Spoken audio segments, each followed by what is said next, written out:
¿Qué tal? Muy buenos días en uno más de tus programas Salud para Todos Radio Online, transmitiendo en vivo desde nuestra nueva sede, el Colegio de Ginecólogos y Obstetras, profesor Dr. Alfonso Álvarez Bravo del Hospital Español de México, cuya misión es promover la educación médica continua entre sus colegiados y asociados, cuyo presidente es el Dr. Jaime Kleiman.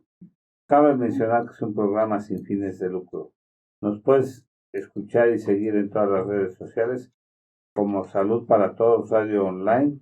Síguenos en Facebook, en Twitter, en YouTube, en Instagram, en Spotify y en todas las tiendas digitales.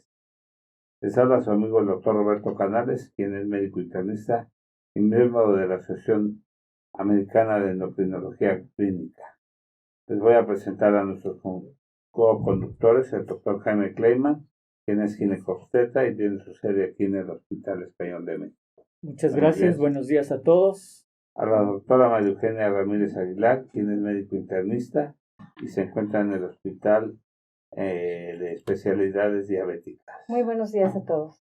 Y bueno, voy a presentar a nuestros invitados que tenemos el gusto de tener por aquí, a la psicóloga y académica Maribel Sandoval Álvarez. Gracias por estar con nosotros, que es una de nuestras primeras colaboradoras de hace muchos años. Sí, que estaba viendo con nosotros cuando festejamos los 8 años, pero desde los primeros programas estuviste con nosotros, Maribel. Gracias por Muy estar buenos con días, nosotros. muchas gracias por la invitación. Tiene un doctorado en psicoterapia humanista del Colegio Humanista de México, maestría en psicoterapia gestal también del Colegio Humanista de México, licenciatura en psicología, diplomados en terapia gestal y actualmente docente en psicología educativa en la UNAM FES Tacala, y tiene su consultorio particular y psicoterapeuta gestal.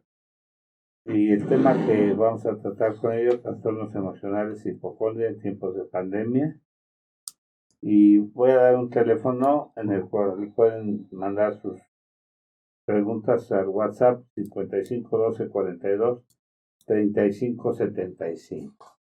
Y también voy a presentar a mi sobrino, que viene desde Playa del Carmen, es el doctor Alejandro Serafín Canales Cruz, especialista en ortodoncia y ortopedia dentofacial, AOMEI, diplomado en implantes, diplomado en endodoncia, diplomado en biomecánica para ortodoncia, diplomado en estética dental, residente de segundo año de la especialidad de implantes y rehabilitación, certificado por el Colegio Mexicano de Ortodoncia, certificado por el Colegio Nacional de Cirujanos Dentistas. Buenos días, Alex. Muchas gracias por la invitación, mucho gusto, doctores, un gusto compartir el panel con ustedes. Cabe mencionar que la iluminación de este foro está dado por cortesía de Cabil Iluminación en Dolores 39D, teléfono 55 15 43 59 32, correo cabililuminacion@gmail.com, iluminación para todo tipo de espacios. Acaba de llegar nuestro compañero y co-conductor, el doctor Fernando Casillo Lira, quien es médico internista y se dedica a la medicina tradicional china. Hola, buen día, muy gusto. Su servidor va a colaborar también con hipotiroidismo y depresión para complementar el trabajo de la doctora Maribel Sandoval. Maribel, el micrófono es tuyo. Hola, nuevamente buenos días, muchas gracias. Gracias por abrir como el tema lo que es hipocondria, aunque creo que es justo un padecimiento que nos atañe a ambas profesiones, porque las personas que padecen hipocondria tienen esta sensación de estar enfermas de forma continua, y seguramente los primeros que visitarán serán a ustedes, ¿no? Manifestando una serie de síntomas detallados, que creo que los tienen más detallados que lo que ustedes en revisión pueden detectar. ¿Qué ocurre con la hipocondria? La hipocondria se conoce así desde hace muchísimo tiempo, pero la última diferenciación por parte del DSM, que es una guía que nos sirve para diagnosticar, nos dice que ya no se conoce como hipocondria, se conoce como trastorno de ansiedad por enfermedad. Y que en algún momento se puede confundir con la patofobia. Entonces vamos a empezar a determinar en qué consiste la hipocondria, en qué consiste la patofobia y si las personas de verdad están enfermas o también coloquialmente se le llama enfermedad por imaginación, enfermedad imaginaria. ¿Qué ocurre con estas personas? ¿Y por qué se determina que puede ser un proceso de ansiedad? Recordemos que la ansiedad es esta idea fatalista acerca de pensamientos respecto al futuro. La ansiedad puede ser generada por diversas causas y puede ser de distintos temas. En el caso de este proceso de enfermedad, ocurre que las personas que presentan hipocondria tienen mucha ansiedad de poder estar enfermas, de poder tener como un problema de salud. Son personas que están de manera constante en alerta, checando todo su cuerpo. Yo podría decir que de manera positiva son personas que conocen su cuerpo de la punta del cabello más pequeño hasta la punta del pie a detalle, ¿no?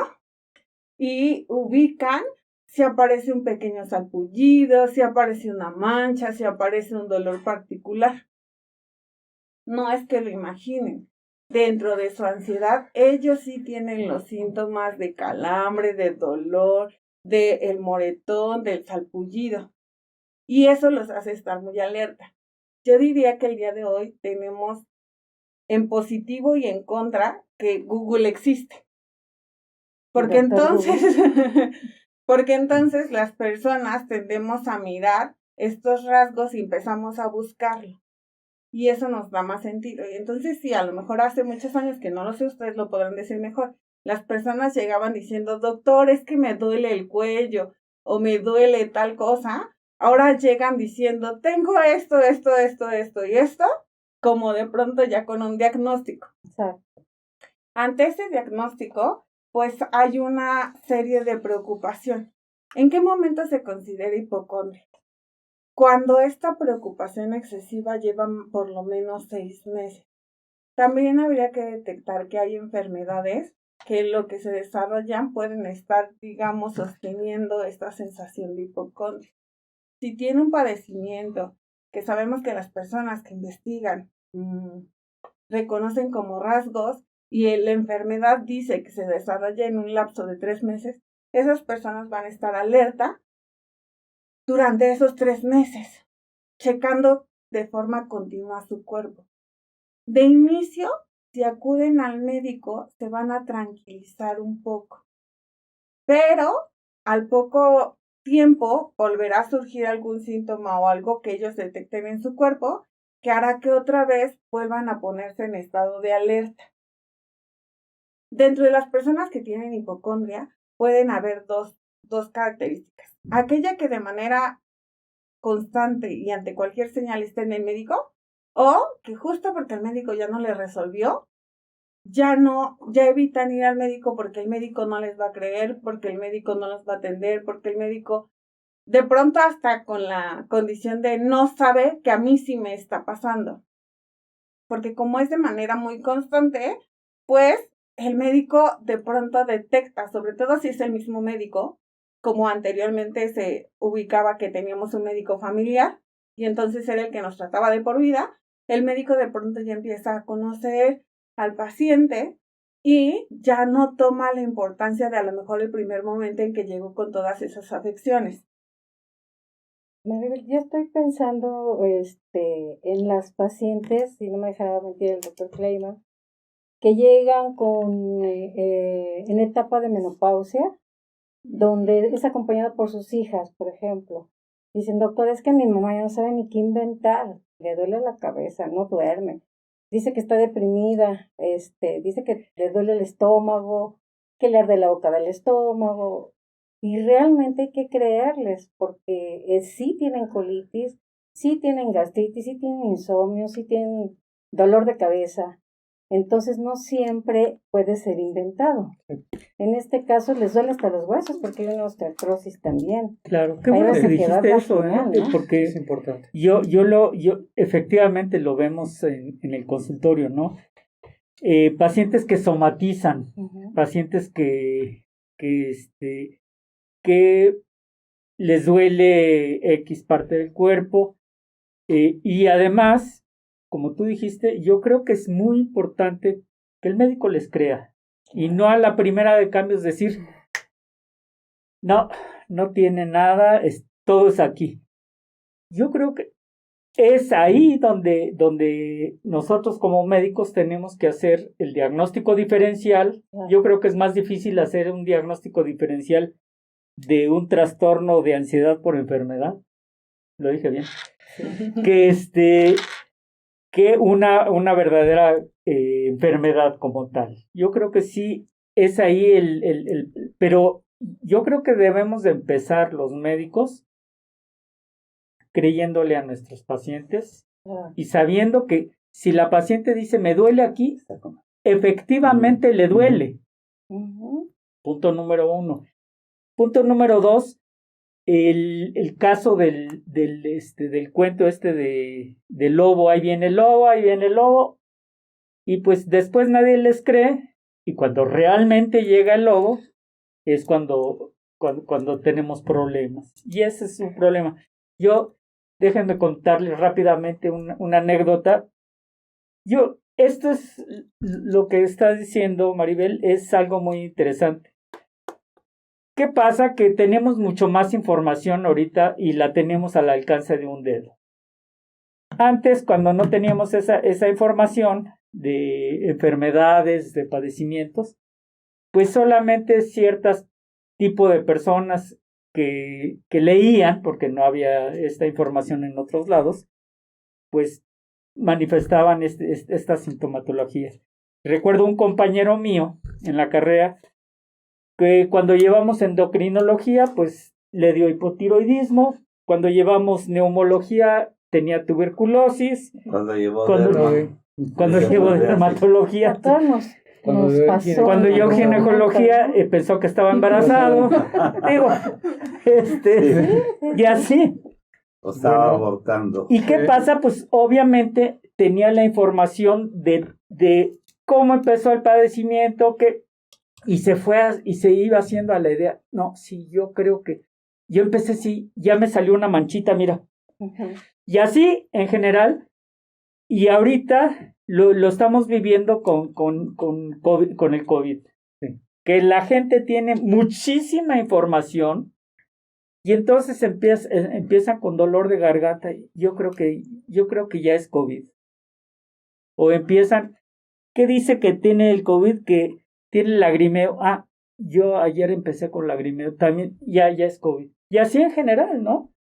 Sí. Cuando realmente no, puede ser que no sea. Hay sobreinformación. Hay sobreinformación. Yo creo que eso es muy importante y es algo que quería anotar. Creo que aquí es un tema que se le puede exprimir demasiado. Sí, porque realmente es la fuente y el poder de la interpretación de la entrada a múltiples padecimientos, tanto existentes como que no existen aparentemente. Pero, a ver, hay que entender una cosa, el hombre es un todo, ya lo decían los antiguos, en relación a la medicina antigua. Entonces, cualquier tipo de padecimiento, vamos a entenderlo desde ese punto de vista, tiene que tener un inicio funcional, fisiológico, interpretado de una manera, es neurobioquímico, es un lenguaje neurobioquímico a nivel cerebral, neuroinmunológico, neurohumoral. O sea, traducido de alguna manera también la interpretación es la psique, la mente, sistema nervioso, sistema hormonal, sistema inmunológico, psiconeuroendocrino inmunológico. Entonces, cualquier afección, en un momento determinado, un dato de un síntoma, lo que nosotros podemos, lo que nuestros pacientes nos pueden expresar, y un signo, lo que nosotros podemos obtener, normalmente es muy importante en historial clínico, compañeros. ¿Por qué? Porque es la base de la historia natural de un padecimiento. Así es. Entonces, si un médico no maneja una buena terapia, bueno, un buen diagnóstico previo, y se va a dejar de mano simplemente por lo que él cree, está corto el camino. Porque debemos de creerle a nuestro paciente, porque es funcional.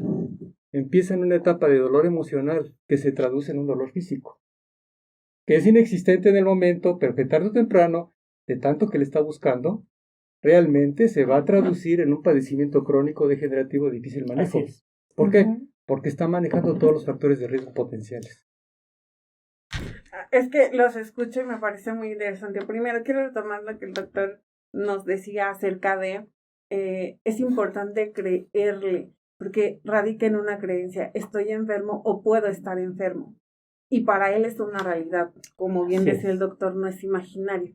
Pero hay dos factores interesantes que mencionaron ambos doctores. Por un lado, un proceso de menopausia, donde sí hay una raíz biológica, por llamarle raíz, ¿no? Hay un proceso de menopausia y que yo ahí diría, es muy importante esto del diagnóstico diferencial, porque aun cuando en la literatura, bajo lo que nosotros conocemos que da la menopausia, puede decir que no presenta tal síntoma, y esa persona, bajo ese todo que usted nos mencionaba, sí presenta ese síntoma, sí es real por la menopausia en sí, que no tiene que ver con la hipocondria, porque hay una enfermedad, o no sé si literal llamarle enfermedad a la menopausia, hay un proceso de base. En el caso del COVID es una situación general que si bien es una enfermedad, no necesariamente es mi enfermedad. Sí puedo decir es mi menopausia. Como ustedes decían, ambas personas se pueden volver muy alertas. En una, porque los síntomas declarados a nivel mundial es, puedo tener dolor de cabeza, puedo tener dolor de garganta, puedo perder el sentido del gusto, puedo tener este proceso lagrimal y voy a estar en alerta de todos esos síntomas. En el otro, que tiene que ver con una afección importante de un proceso que atravesamos las mujeres, y no es que los deje fuera, ¿verdad? Pero que es particular de este lado, ustedes tienen otros padecimientos. También tienen andropausia. Viene como este fenómeno de qué síntomas son los que sí ocurren de. Si nosotros escuchamos a las personas que están presentando menopausia, llega un momento en que todos lo sustentan en es por la menopausia, es por la menopausia, es por la menopausia. Y en el diagnóstico diferencial habría que determinar si hay una menopausia, seguramente muchos de los síntomas tienen que ver con ellos. En el caso de la hipocondria, los síntomas pueden ser muy leves, porque vienen a partir de esta creencia y claro que va a haber una somatización. Pero puedo tener un ligero dolor de cabeza comparado con a lo mejor el dolor de cabeza que tiene una persona que está presentando menopausia, que su dolor va a ser muy alto a diferencia de una persona con hipocondria. ¿Qué es lo que yo escuchaba decía que qué vital era hace tiempo cuando las personas decían hay que ir con el médico porque él es el que sabe? Y tener este médico familiar, ¿no? Que nos lleva seguimiento y que nos lleva esta historia clínica. Hoy de pronto la tecnología nos resta importancia a lo que el médico puede decir y empieza a ocurrir que puede ser que sí, pero puede ser que no. ¿Qué va a ocurrir con una persona de hipocondria, que presenta hipocondria? Que va a visitar al doctor Canales y de pronto le va a dar resultado lo que le dijo el doctor Canales, pero a los 5 días ya no le da resultado y entonces va a visitar a la doctora Amaro. Sí, y tiene que estar eso es muy común, y que es también muy común que entre colegas cambiamos la terapéutica, o sea, no le damos oportunidad a que, aunque esté bien tratado el paciente no busca darle oportunidad al efecto del medicamento, sino lo que busca es que le cambien el medicamento. Y pasa mucho con el uso de los antimicrobianos. Entonces, esa es una mala praxis de parte de nosotros, ¿eh? Totalmente. Y entonces eso nos causa a veces muchos problemas porque El paciente lo único que está haciendo es crear resistencias con los antibióticos. Y eso es una realidad, ¿eh? Yo en paralelo pondría que algo que nosotros llamamos la importancia de la percepción. Es decir, aunque hay todos una serie de estudios, hay la formación que tienen ambos y que probablemente los dos pasaron por la misma formación, fueron a la misma escuela, se sentaron en un pupitre al lado del otro y recibieron la misma información. Lo voy a poner demasiado literal. La doctora Maru lo ve desde lo femenino y el doctor Canales lo ve desde lo masculino. Entonces, hay características que nosotros, si la paciente es mujer, hay características que va a notar la doctora Maru justo por esa condición de feminidad que probablemente el doctor no las mire. No tiene que ver nada más con el diagnóstico, sino desde dónde estoy percibiendo al paciente. Yo creo que es un trabajo en conjunto. Cuando decía el doctor es una mala praxis de parte del médico, también podría decir que es una mala praxis del paciente respecto a su propia salud, porque al doctor Canales le cuenta algo, pero con la doctora Maru ya llega con la información duplicada, más exacerbada que como llegó con el doctor Canales. Porque recordemos que en el caso de la hipocondria tiene que ver con las creencias que yo voy generando. Y el doctor Canales, desde mi creencia, ya no me sirvió, ya no me funcionó porque lo que me dio como remedio o como medicamento me sirvió solo 3 días. Y al hablar de hipocondria son personas que están tan alerta que pueden detectar desde su creencia qué efecto particular tuvo el medicamento. Me hicieron pensar en un paciente que tiene ansiedad y el tema no es hipocondria, pero que él toma medicamento y dentro de su propia desesperación, su propia preocupación, él de pronto modifica su medicamento, ¿verdad? Y entonces, cuando modifica su medicamento, él me ha podido indicar como de, es que me empecé a sentir mal porque desde la semana pasada en vez de tomarme media pastilla me estoy tomando un cuarto de pastilla, por poner un ejemplo, ¿no? Y entonces yo me di cuenta cómo la sudoración aumentó, cómo la taquicardia ahora empezó a hacerse más presente, mi cabeza me está doliendo, estoy más tenso, y me empieza a describir una serie de síntomas que sí coinciden con lo que es el trastorno de ansiedad, pero que a lo que quería poner de ejemplo es, tan alerta está que apenas y si cambia tantito el medicamento y puede detectar a detalle qué cambios le causó el medicamento. Y ahí ya no es solamente el trabajo del médico. Por eso yo decía, qué importante la parte del diagnóstico diferencial, porque ¿dónde radica como mi trabajo como médico, mi trabajo de diagnóstico, y en donde la creencia del paciente desde la hipocondria, que no estoy hablando de menopausia, no estoy hablando de COVID, aunque pueden potencializar, acelera que el paciente tenga este buen manejo de tratamiento. Sumada a lo que bien decía, que es la praxis que tenemos nosotros en conjunto, donde yo como psicóloga puedo decirle al paciente de, bueno, hacer de lado que está haciendo una mal medicación, solo porque de forma autónoma lo decidió, a referirlo y decirle, por favor, vuelve con tu médico, vuelve con tu psiquiatra, para que haya un buen manejo de medicamento, porque no es mi área, ¿no? Que tiene que ver, sí, con una buena o mala praxis. ¿El doctor Gabriel Rojas quiere comentar algo? Sí. Hola, muy buenos días. Pues ya aquí llegando. Te estás viendo perfectamente, mira ahí. ¿No acá? No. ¿No es aquí? Sí, pero... ¿Es allá arriba? Sí. No, mira, ahí se ve chueco. Es aquí, oigan, pues gracias por estar sintonizándonos. Ya saben, compartan este video. Estamos en todas las redes sociales. Estamos aquí con la psicóloga Maribel. El tema ansiedad, su trastorno y sobre todo en esta época, ¿no? De aislamiento. Pues vamos a mandar algunos saludos de los fans que ya nos están viendo. Hay muchos, ¿verdad? Mira, empezando, mi esposa te manda a saludar, Maribel. Gilberto Betancourt, como siempre, nuestro fan destacado y nuestro radioescucha. Frutilupis también es fan destacada, saludos. Minerva Muñoz, y también hay una pregunta. ¿Ya pasó una pregunta del WhatsApp? No. Mira, dice, Doctores, preguntan, ¿cuándo se puede decir que es verdad que está enfermo el paciente después de tantas veces que nos ha mentido y no es un proceso de chantaje esta última vez? ¿Hay manera de saberlo? Saludos, Carmen. Tiene esa duda, ¿no? Yo podría contestar que sí está enfermo. O sea, si hay un padecimiento. No es si la persona está diciendo que tiene, que posiblemente le puede dar un infarto, porque tiene todos los síntomas. No es que la enfermedad sea el infarto. La enfermedad o el trastorno tiene que ver con esto que llamamos trastorno por ansiedad de enfermedad. Sí hay un padecimiento como tal. No es chantaje. En esto denominado enfermedad imaginaria, no es que quieran llamar la atención.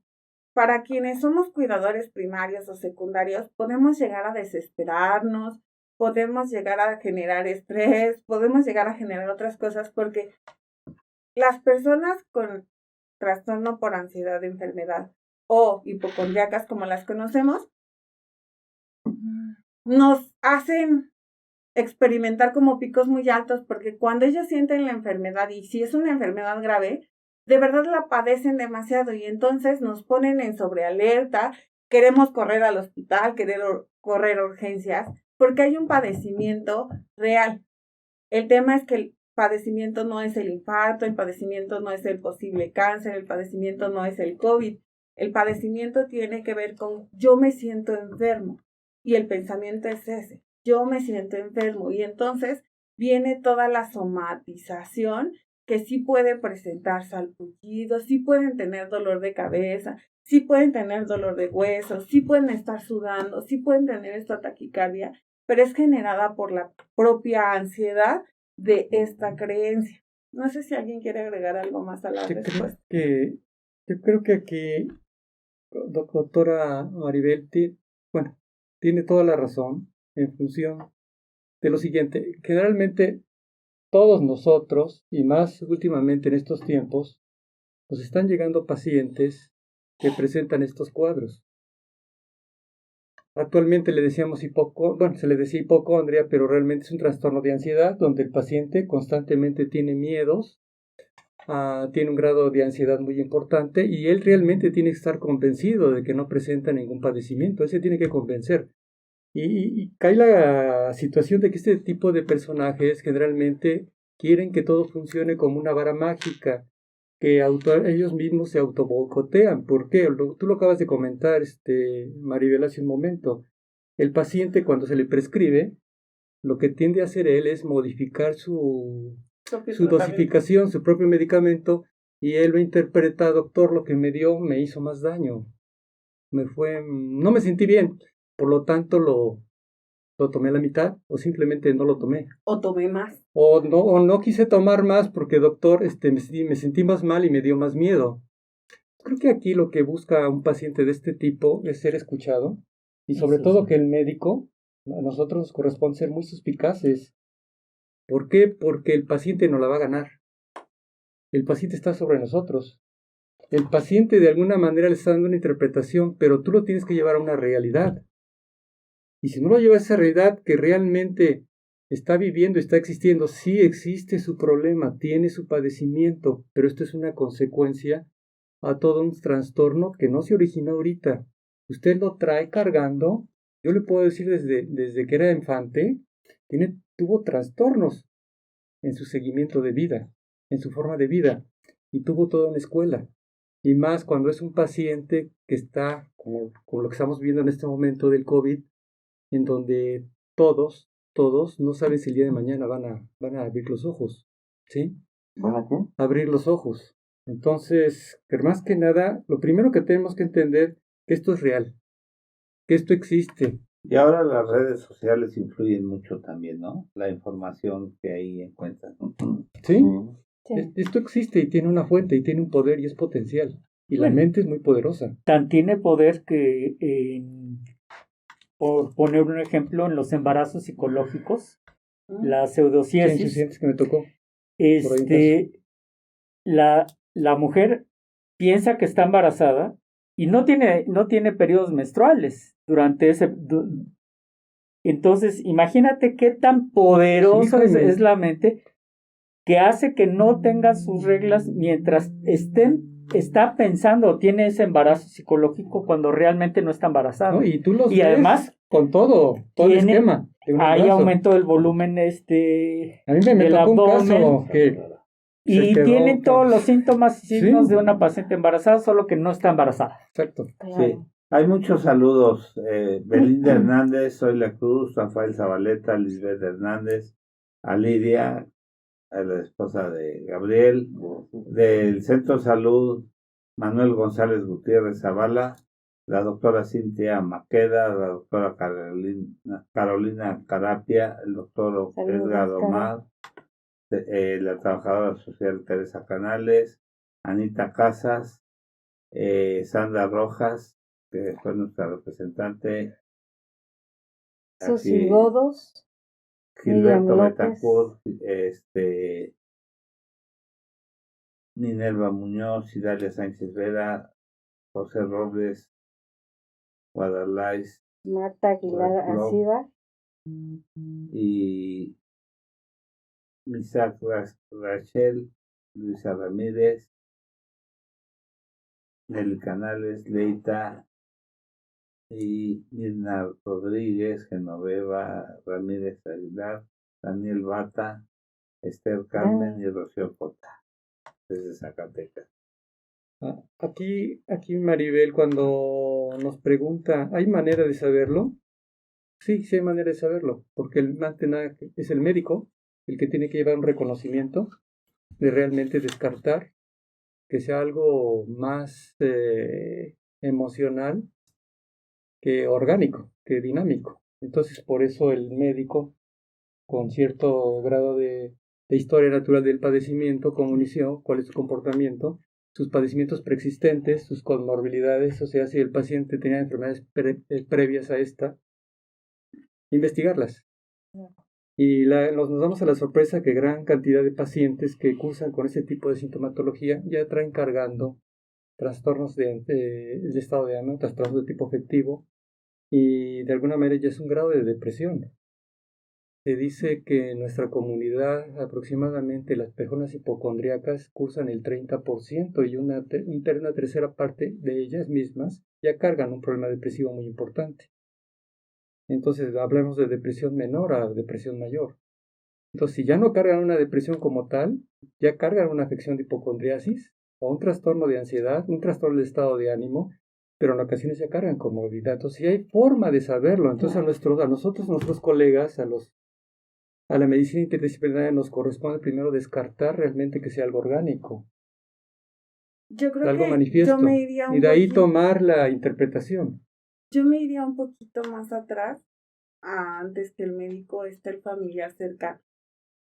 El familiar cercano se va a dar cuenta que la persona lleva reportando enfermedades que cuando va al médico resulta ser que no son comprobadas. ¿Por qué digo esto? Antes contábamos con el médico familiar que nos acompañaba de por vida y era un solo médico y a ese acudíamos. Hoy podemos acudir al médico que se encuentra en la farmacia similar, pero podemos acudir al médico del hospital de gran renombre, porque mi preocupación es tanta que empiezo a decir, bueno, es que era similar, entonces tal vez el médico no era bueno y me voy con el del hospital de gran renombre.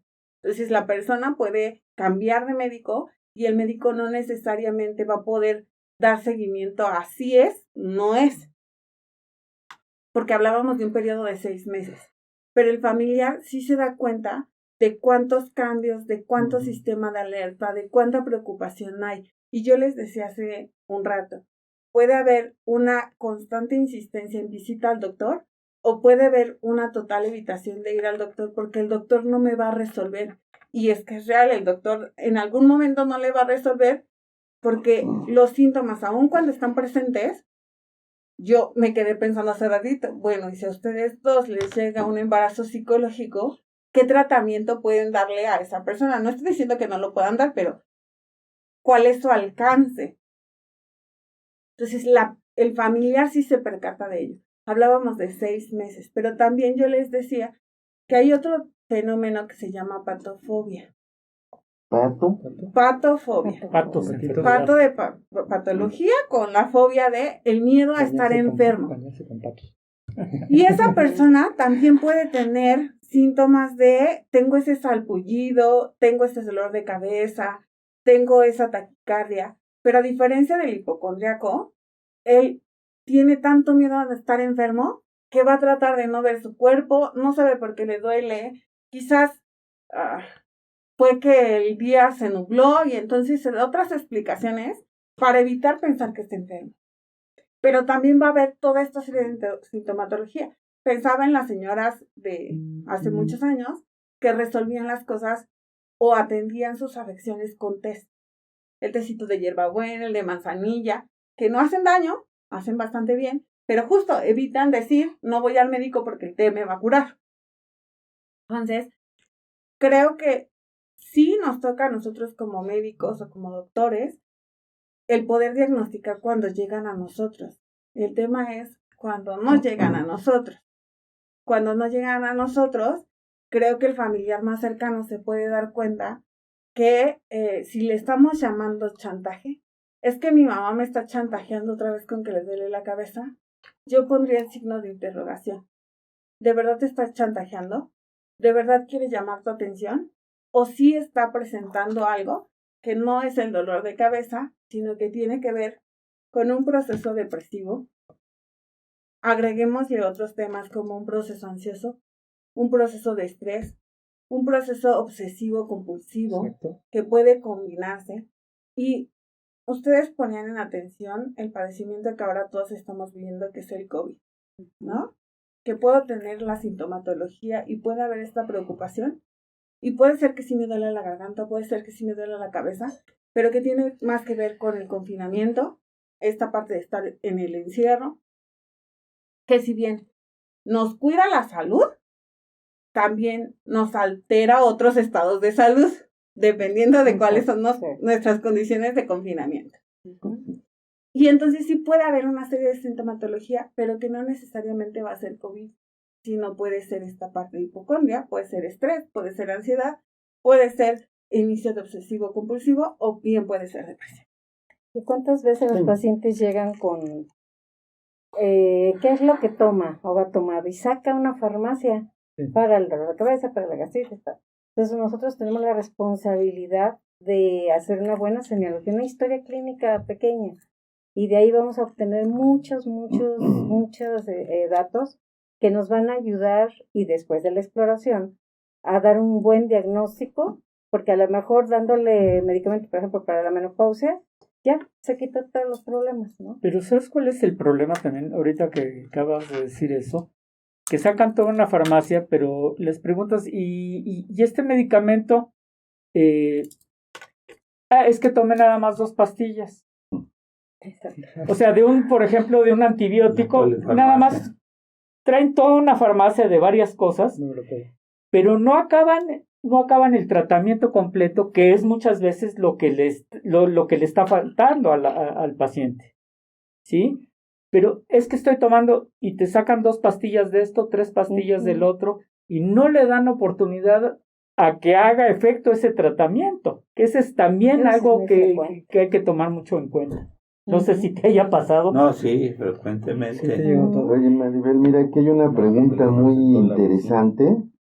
Dice, ¿por qué se genera el embarazo psicológico? Yo tuve un aborto y, por cierto, sentía que tenía a mi bebé, que lo amamantaba, y además como si fuera verdad.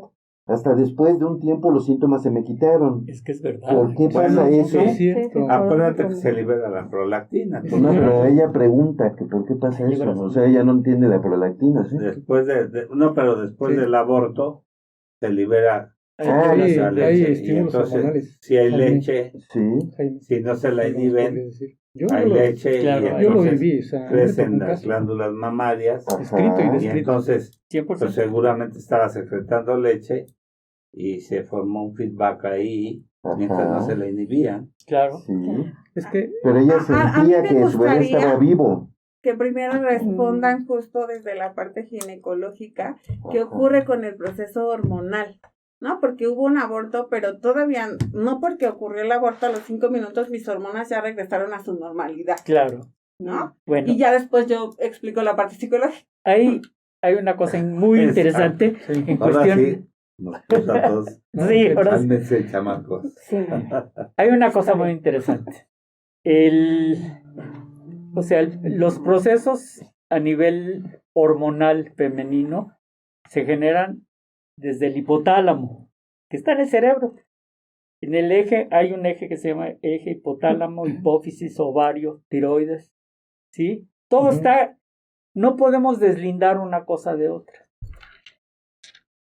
Y este efecto hipotálamo, hipófisis, ovario, también está regulado todo esto por neurotransmisores. O sea, ya para aterrizar y no meterle muchísimas cosas, pero sí el papel psicológico juega un papel muy importante aterrizado en ese aspecto del eje hipotálamo, hipófisis, ovario, y es por eso que la paciente tiene toda la sintomatología e inclusive puede perder su regla, ¿sí? Porque actúa a ese nivel, pero realmente no está embarazada. Y la paciente es tal su necesidad, es tal su deseo de estar embarazada, que tiene, y si ella se va a los libros y lee que un embarazo es clásico que tenga el dedo hinchado, ella lo va a tener y se le va a hinchar el dedo. O sea, por decir un ejemplo burdo.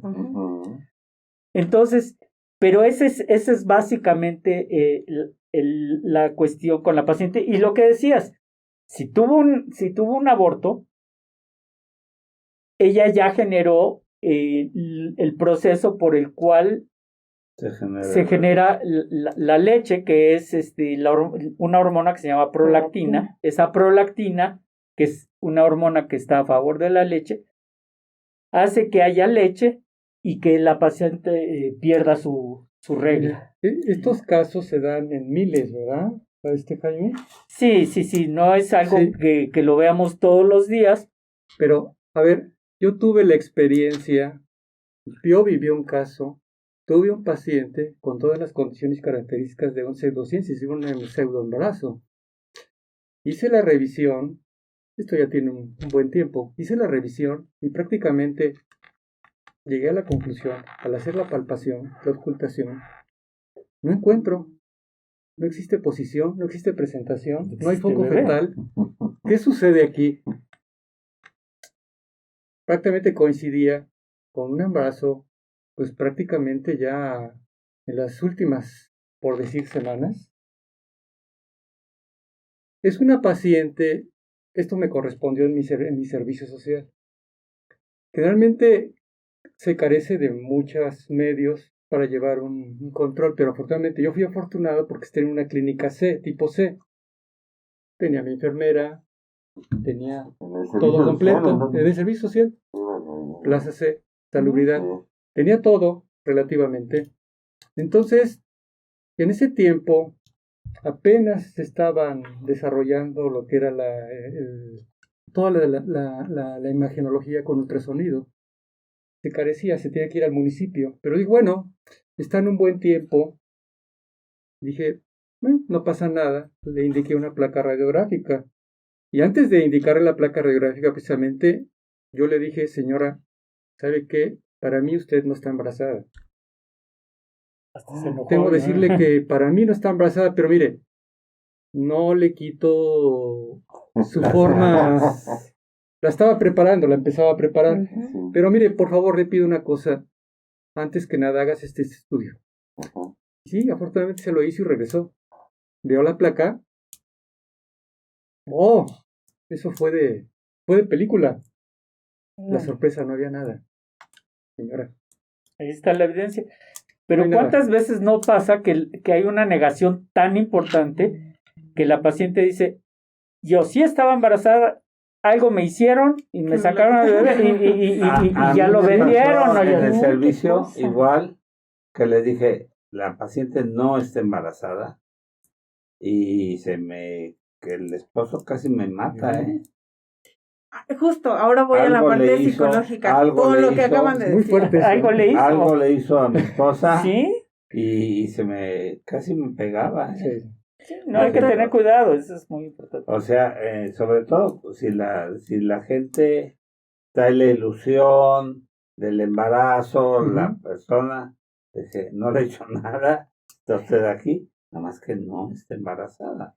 Y la mujer ya supuestamente ya estaba a punto de parir y todo eso, ya con contracciones y todo. Y entonces, cuidado, ¿eh? Sí. Entonces, Doctor Gabriel, ¿me puede recordar el nombre de quien preguntó? Sí, claro, ¿cuánto te digo? Está Sonia. mandando saludos Sonia. Enrique Sánchez Vera. Sonia, Sonia, me sí. gustaría todavía que vive. esta antesala de lo que dijeron los doctores es algo de lo que puede ocurrir en tu cuerpo después de la presencia de un aborto, Sí. porque tiene que ver con un cambio de inicio hormonal.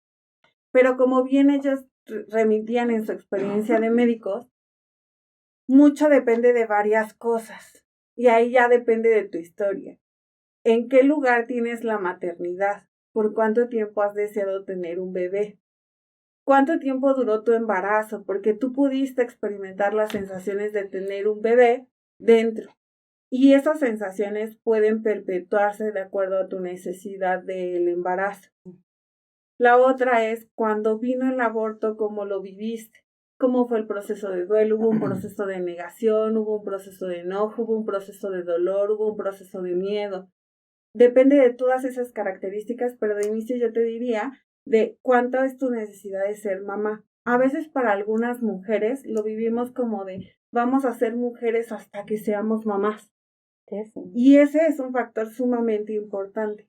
También hay otro factor que no es directamente tuyo, pero que colabora. Tu familia, ¿qué tanto estaba esperando a ese bebé? O tu pareja, como bien decía el doctor, ¿no? Que puede llegar y golpear al médico porque les arrancaron el sueño de toda la vida.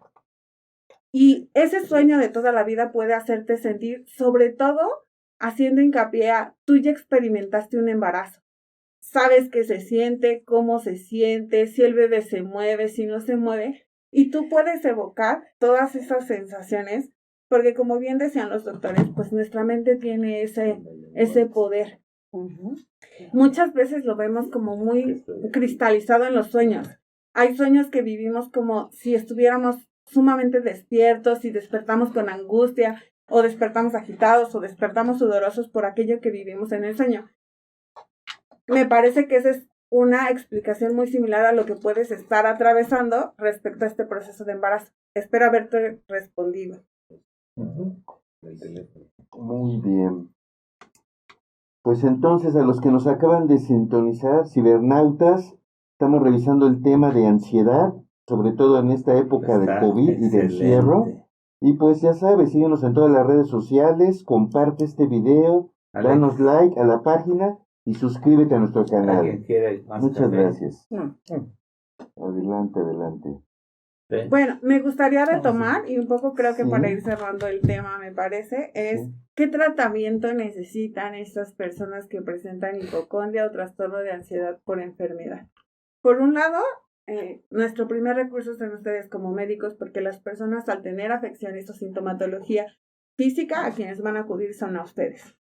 Y eso que decían ustedes, la escucha, la atención, el medicamento que se les puede brindar de acuerdo a la sintomatología que llegan presentando, que como bien decíamos puede ser leve o puede no existir, pero que ellos así lo viven y es demasiado real para ellos, viene con esta escucha y esta atención.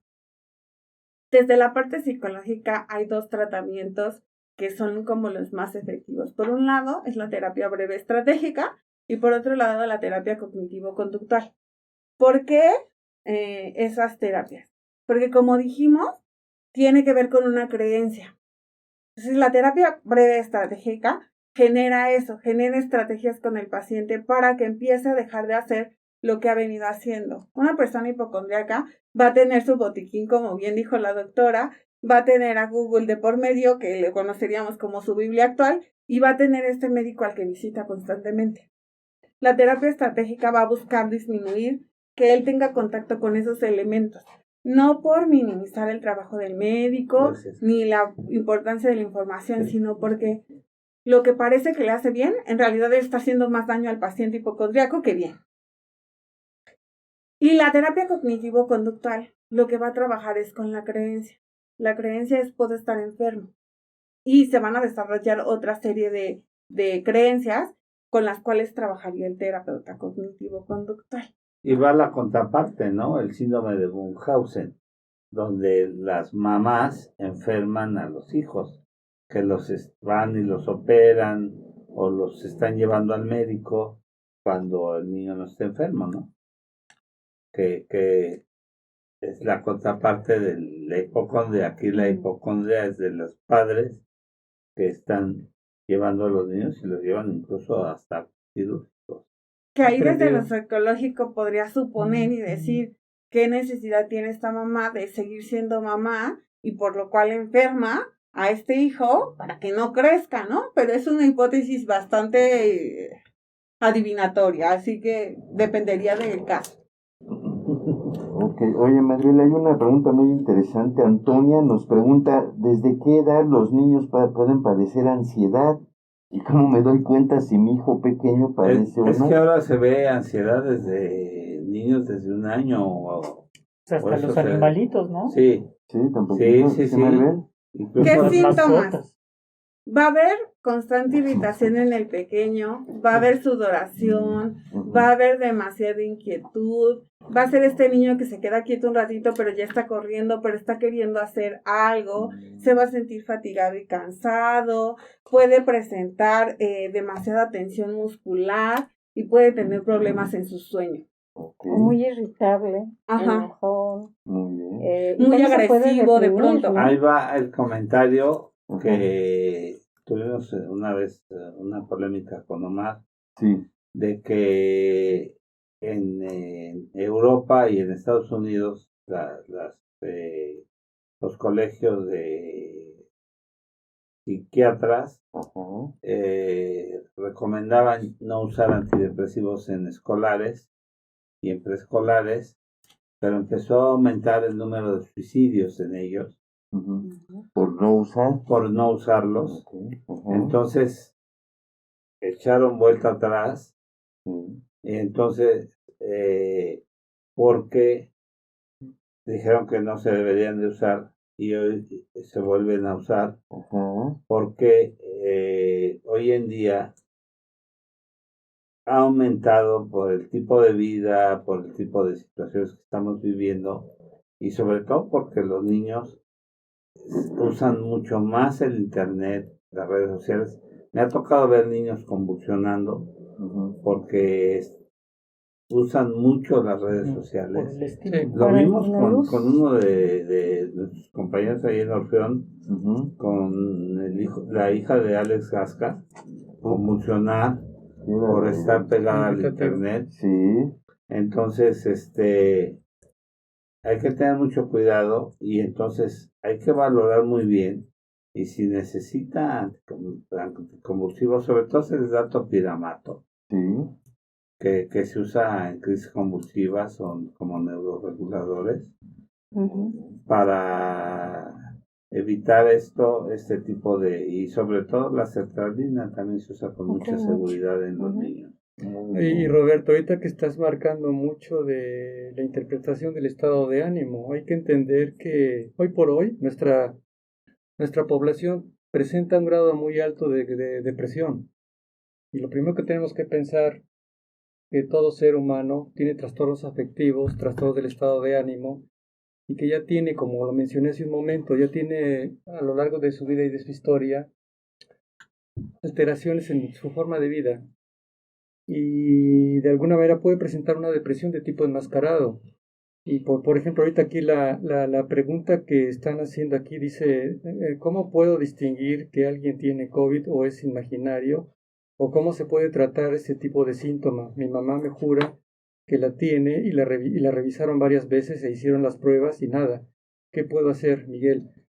Se llama Miguel la persona que nos comenta esto. O sea, aquí vemos la intención, porque hay que comprender que su mamá sí está pasando por una etapa muy importante, sobre todo, tiene trastornos afectivos, tiene trastornos del estado de ánimo.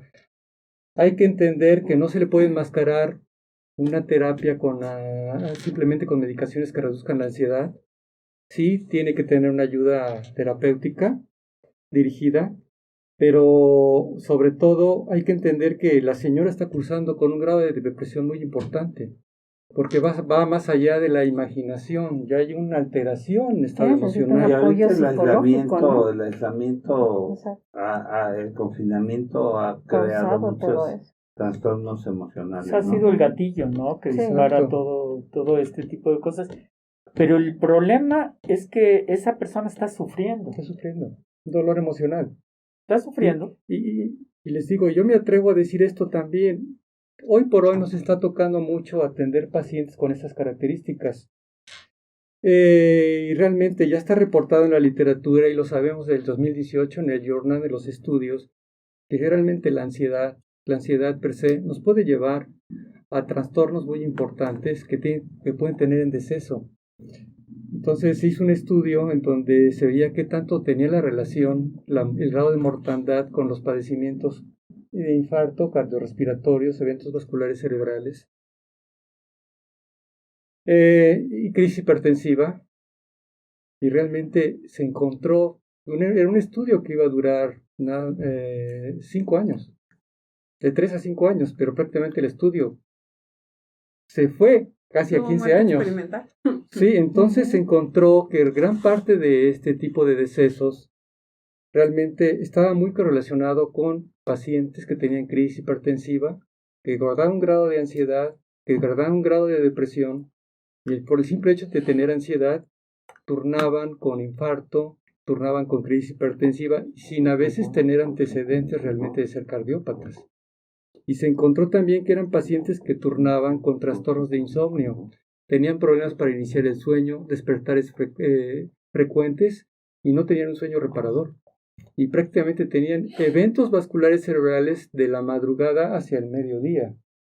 Entonces, hoy por hoy lo estamos viendo. Hay muchos pacientes que se están infartando actualmente con esto que estamos viviendo. Hay muchos pacientes que cursan con ansiedad y con miedos. Entonces tenemos que tener mucho cuidado en ese contexto.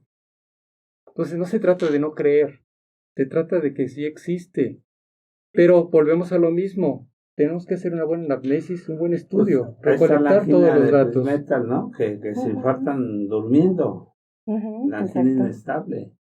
Y vemos, aquí hay un muy buen comentario del doctor Edgar Enrique Rosas. Es muy importante que hagamos conciencia al paciente para que se pegue al tratamiento.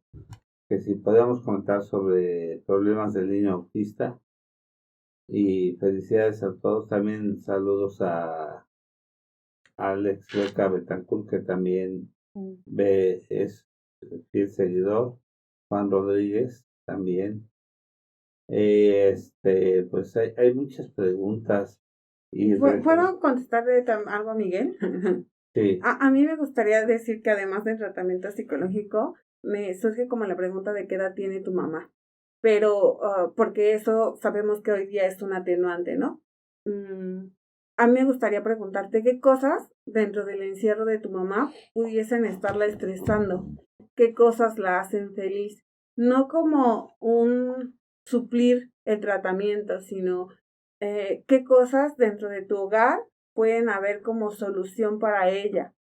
No está mintiendo cuando cree que tiene COVID y probablemente sea un miedo muy importante a que sí vaya a presentar ese padecimiento. Y entonces más bien atendería esto que el doctor decía, como de qué puede estar presentando depresión, qué cosas la pueden estar estresando, pero también dentro de su rutina, porque seguramente se vio muy modificada, qué cosas en su día a día la pueden hacer sentir feliz, qué cosas ella mira como que sí está cumpliendo. Al vivir el confinamiento, ya no cumplimos con nuestras cosas cotidianas. Yo decía, trasladarme de mi casa a mi trabajo era un gran tiempo, pero pues me servía para despegarme de mi casa, llegar a mi trabajo. Antier atendía a alguien y decía, estoy bien con que me atiendas en línea, pero sí me hace falta el camino que hacía de mi casa a tu consultorio porque me servía para pensar. Y de tu consultorio acá, a mi casa me servía como para bajar todo lo que habíamos trabajado, ¿no? Entonces, esos elementos a lo mejor de tu mamá de salir a hacer las compras. La señora, hacer las compras, vivir su día a día, es importante. Entonces, ¿qué cosas pueden ir como remediando que le regresen un poquito, no de esta nueva normalidad, de su cotidianidad que existía antes de que viese este confinamiento? Oye, mira, nos están pasando el número de WhatsApp para que manden sus preguntas, manden sus comentarios. Es el WhatsApp del programa. ¿Cuál es? Es 55 12 42 35 75. Nuevamente, 55 12 42 35 75. Ese número pueden mandar todos sus mensajes y preguntas, por favor. Y también si puedes dar tus datos, Maribel. Claro que sí, a mí me pueden localizar a través del siguiente número: 55 49 28 42 64. A ver, otra vez, porque apenas fueron por el lápiz. 55 49 28 42 64. Muy bien. ¿Puedo agregar algo? Sí. Claro. Ahora, es muy importante, ahorita que estamos tocando esta parte de cómo se puede traducir un padecimiento cuando lo irreal se vuelve a la realidad. Hace un momento, Jaime, tú documentaste ese eje hipotálamo-hipófisis de la glándula suprarrenal. Hoy por hoy sabemos en la neurociencia que prácticamente el estar totalmente en un estrés agudo, pues no se va a quedar como agudo, se va a seguir en un estrés de tipo crónico. Entonces, cuando no logramos el disestrés, ¿qué significa esto? Lograr rebasar esa barrera para estabilizarnos emocionalmente. Se va de frente, se queda crónico. Entonces, se sabe hoy en día que el simple hecho de tener este tipo de estado de ánimo, en ese eje hipotálamo-hipófisis de las glándulas suprarrenales, se van a liberar grandes concentraciones de una hormona o varias hormonas a nivel neuromoral. Por eso lo comentaba al principio. A nivel bioquímico, a nivel neuroendocrino, neuroinmunológico. Se va a liberar una gran concentración de cortisol y una gran estimulación de nuestras glándulas suprarrenales. ¿Dónde se encuentran? En la cabeza, en la parte superior de nuestros riñones, desde un estímulo del sistema nervioso central hacia la parte inferior. Entonces se van a liberar, además de cortisol, que serán mineralocorticoides para nosotros, el cortisol. El cortisol, ¿qué es lo que nos va a tener como consecuencia? Que se deprima el sistema inmunológico. Y si mucho hemos tocado, Jaime, Roberto, Maru, Gabriel, Maribel, Alejandro, mucho hemos tocado el estado emocional pleno nos va a tener estabilidad del sistema inmunológico. Entonces, al estarse elevando grandes concentraciones de cortisol, ¿qué es lo que va a suceder? Nos va a bloquear otro sistema que está relacionado con un sistema de endorfinas que nos dan placer y un sistema llamado serotonina, noradrenalina y dopamina. No se diga que es algo supremo para que el ser humano guarde una estabilidad emocional. Entonces, si estamos viendo que todos los mecanismos contrarreguladores se están activando, es lógico que esa persona va a empezar a tener manifestaciones clínicas de terror.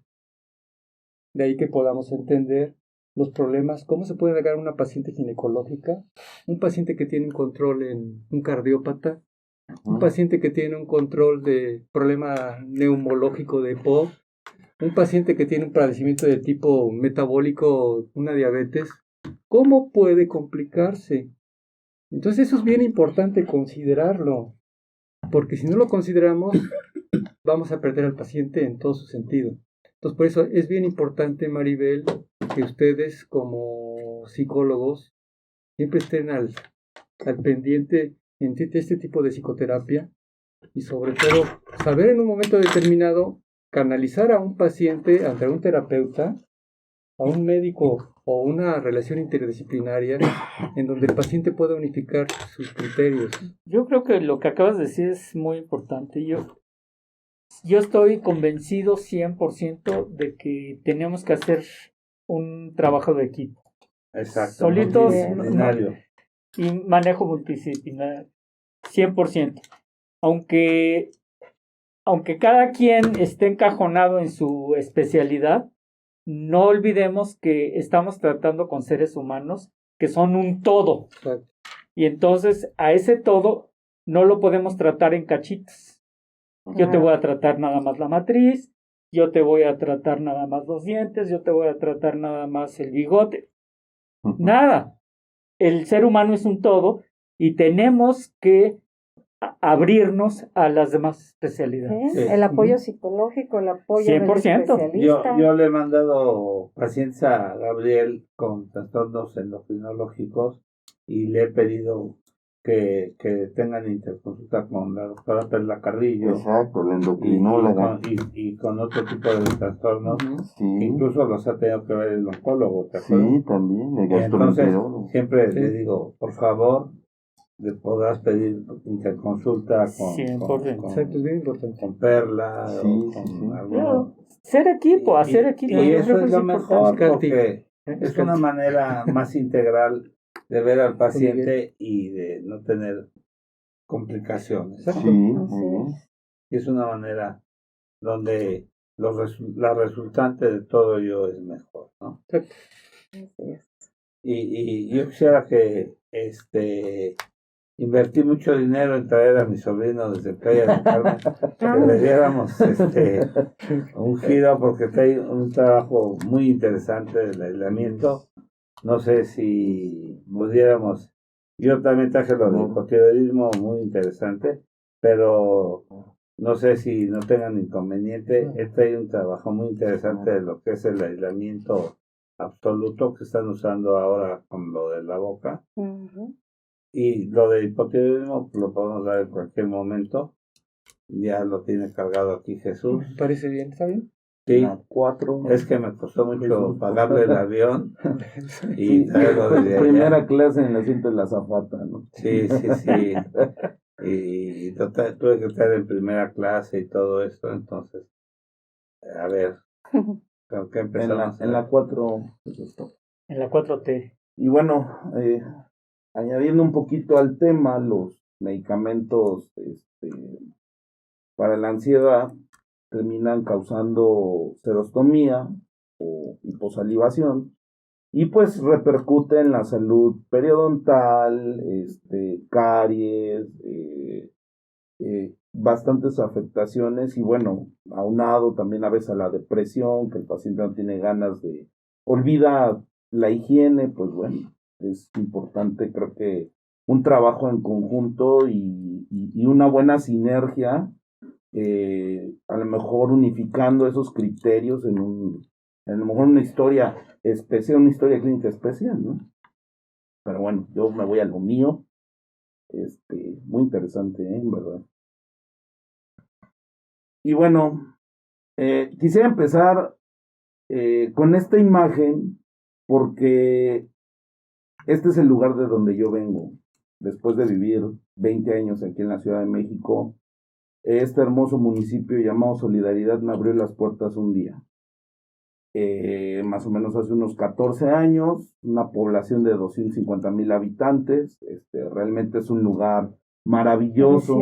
Sí, Hay que hacer la convención Ya nos local de invita. Acapulco. cuando están completamente invitados. Y esta diapositiva va precisamente a eso. Para el 2022. Sí.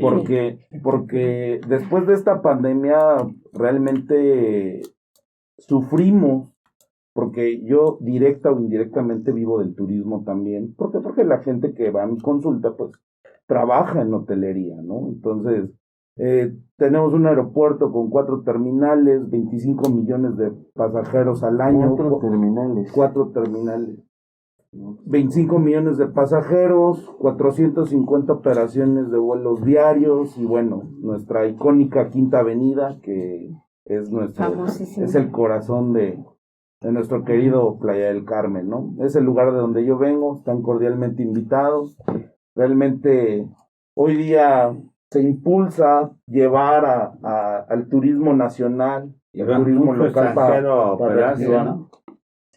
Hoy día hay mucho turismo médico porque, bueno, obviamente el estadounidense al no tener una aseguranza, pues le sale mucho más económico hacerse desde un tratamiento dental hasta un tratamiento médico en México, ¿no? Pues su moneda vale 20 veces más que la nuestra, ¿no? Entonces sí, sí ya hay algo más, ¿no? La que sigue, Jesús.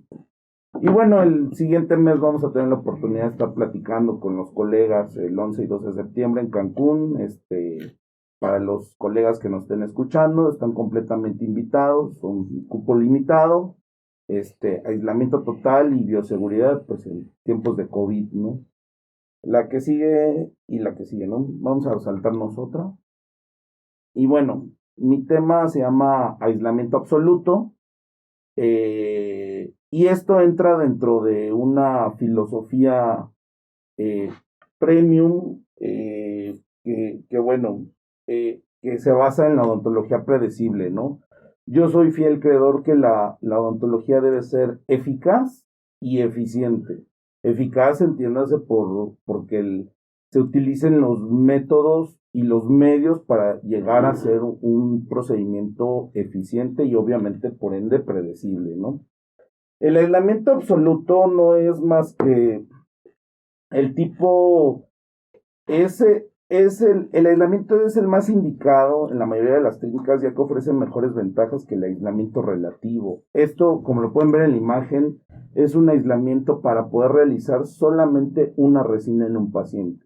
¿Qué nos va a permitir que no haya una contaminación cruzada, que el paciente no tenga que estar tragando de alguna manera los residuos que quitemos, por ejemplo, de una amalgama, de otro material que se haya utilizado antes, soluciones desinfectantes, como por ejemplo el cloro, que lo llegamos a utilizar en el tratamiento de endodoncia, y obviamente el paciente, pues, esto es confortable para él, ¿no? O sea, y este invento tiene más o menos aproximadamente más de 100 años. En 1864 un doctor se le ocurrió cortarse un pedazo de su delantal porque no podía, estaba batallando con la lengua y entonces agarró, lo primero que se le ocurrió, se cortó un pedazo del delantal y se lo puso al paciente en el molar para poderlo trabajar. Una serendipia. Sí, eso en 1864 pues era completamente,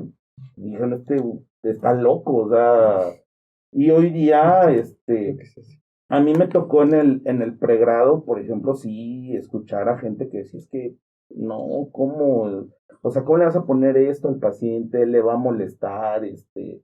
Y bueno, realmente sí es confortable, es seguro para nosotros, seguro para el paciente. Incluso hay médicos que aún te dan el lujo de no utilizar guantes, ¿no?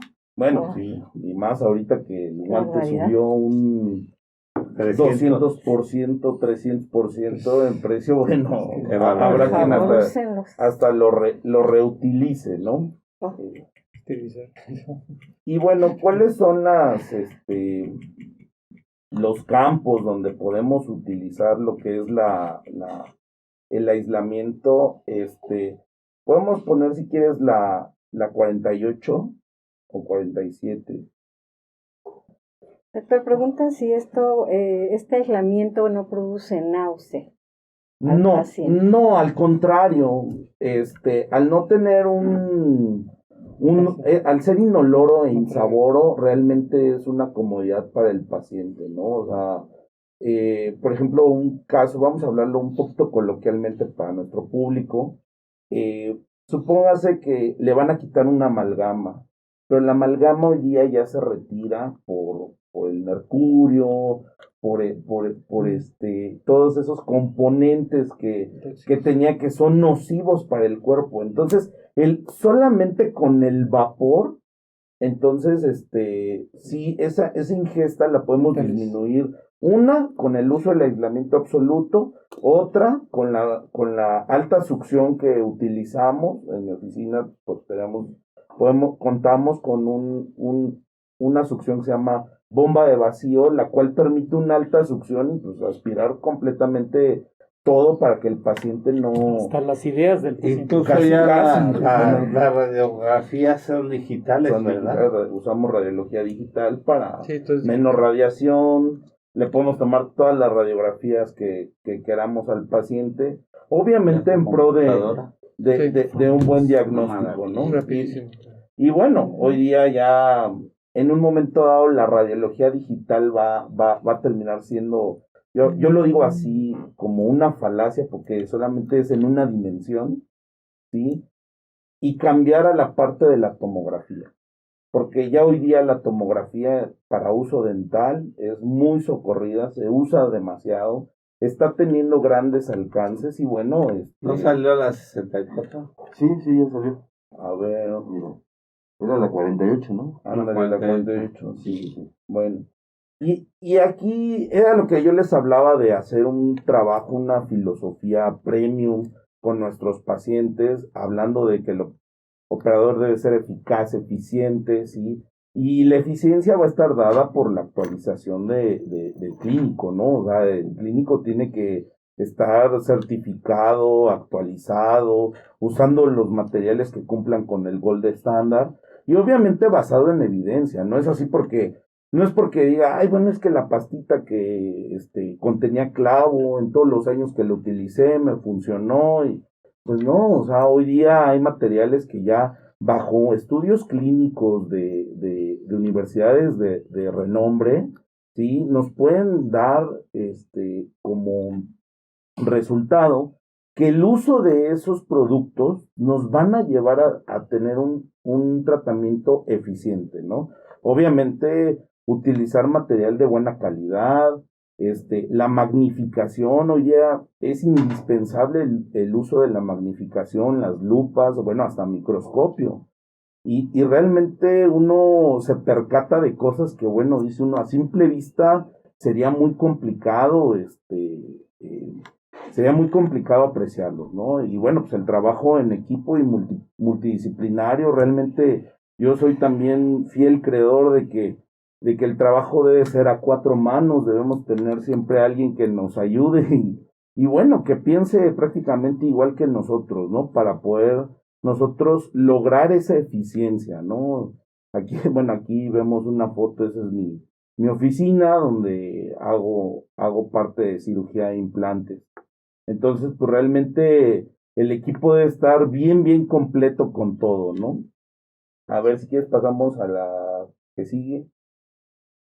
Y bueno, este es un poco de los usos del aislamiento, ¿no? Aquí este señor llegó con esos dos dientes completamente destruidos y bueno, un buen aislamiento nos permitió una reconstrucción pues acorde de, ¿no? Realmente aquí yo le llamé en algún momento, todos tenemos derecho a una segunda oportunidad y bueno, este es Habilitarlo. exactamente. Y esto me pasó casualmente después digo, yo soy muy fiel creador de la terapia psicológica y orgullosamente digo que yo asistí al psicólogo y en verdad es un cambio completamente radical en las personas. A ver si podemos pasar las 50 y 51. Vamos a pasar un video donde cómo en minuto y medio podemos lograr el aislamiento absoluto de prácticamente 7 dientes, ¿no? ¿Para qué? Ahí donde está el señor con el axigue. Ahí es. A ver si se puede reproducir el video. En este video que es corto, le vamos a aislar media arcada donde podemos trabajar pues tranquilamente y sin problemas. Y realmente no me llevó mucho tiempo. ¿Ese es después de la anestesia? Después de la anestesia, sí. Prácticamente un 99% de los procedimientos que hago son bajo anestesia. Claro. Más vale, no es así, ay, bueno, aguántame tantito. ¿Y a mí por qué no me pusiste? Pues está muy caro. ¿Qué pasó? Sí, también subí un 300%. No es cierto. ¿Por qué eras tú? Ay, si no. No estábamos practicando. Cada uno de los orificios que tiene el plástico, ¿ya está hecho o tú los No, los tienes que medir de acuerdo al tamaño del diente, de acuerdo a lo que vayas a hacer. Todo orificio tiene su medida y pues su propósito, ¿no? Y realmente para Dientes. Para cada diente, sí, exactamente. Y bueno, ahí está. Yo creo que si quieres, ahí ya le cortamos, hermanito. Dejarlo que El plástico es totalmente desechable. Es desechable, es de hule. Es una marca orgullosamente mexicana, no la vamos a decir, pero debemos de reconocer que a nivel mundial es reconocida, se llama Nicton y a nivel mundial los odontólogos lo mencionan como el dique número 1. O sea, realmente es un buen producto. Vienen diferentes consistencias de acuerdo a las necesidades de tratamiento, lo que vayamos a hacer. A ver, vamos a ver, hermanitos, y para yo enseñarles un caso clínico de lo que hacemos en el día a día y que, bueno, puedan apreciar. En la 76, a ver, ponle. Y realmente es bastante confortable, ¿no? O sea, qué mejor que te anestesie tu doctor y te diga, bueno, ahí nos vemos en un ratito, se ponga a escuchar su música, pueda ver algo en el techo, en la tele, algo. Y pues bueno, un distractor, ¿no? Porque, ¿sabes una vez qué me pasó, doctora? Una paciente le empezó a dar como ansiedad. Y bueno, ahí sí le tuve que desmontar todo y pues ahora sí que ya no supe cómo podría yo resolver esa situación. Eso sí, debo reconocer que me pasó y que ya no supe. Bueno, ya te... Y que de pronto no los dejan trabajar, ¿no? No, ya no. He escuchado sí. de parte de una amiga que dice, todavía ni siquiera acerco la jeringa y la persona ya está de, no puedo. Pues técnicas de relajación sería como lo ideal. Sí. ¿No? 3 cachetines. A ver, ahí está el caso. La anestesia. Ok, este caso es un paciente que llega con coronas previas antes del cambio, coronas que ya habían cumplido su ciclo, no estaban en malas condiciones, pero podíamos ofrecerle un poquito más de estética. Entonces aquí podemos ver que el paciente pues tenía una destrucción, pero pues realmente pude yo trabajar todo esto en una sola cita, o sea, con el aislamiento pasamos la que sigue. Una más, por favor.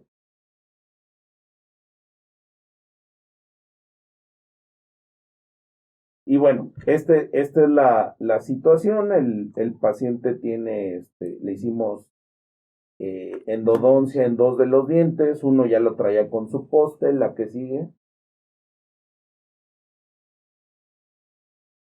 Y bueno, en la misma cita pudimos hacer el tratamiento de conductos. ¿Qué es eso que se ve? Que sale? Lo naranja es la gutapercha, es un Para sellar. material termoplastificado para poder hacer una vez que ya hicimos la higienización del conducto y que está completamente limpio de bacterias, procedemos al sellado del conducto radicular, ¿no? Que lo hacemos con un material y un cemento. La que sigue, hermanito. Ahí estamos haciendo ya la preparación para el poste, o sea, quitamos con lo que rellenamos, quitamos la que sigue. Y bueno, esta es la prueba de los postes, ¿no? O sea, medimos que ajusten súper bien, la que sigue.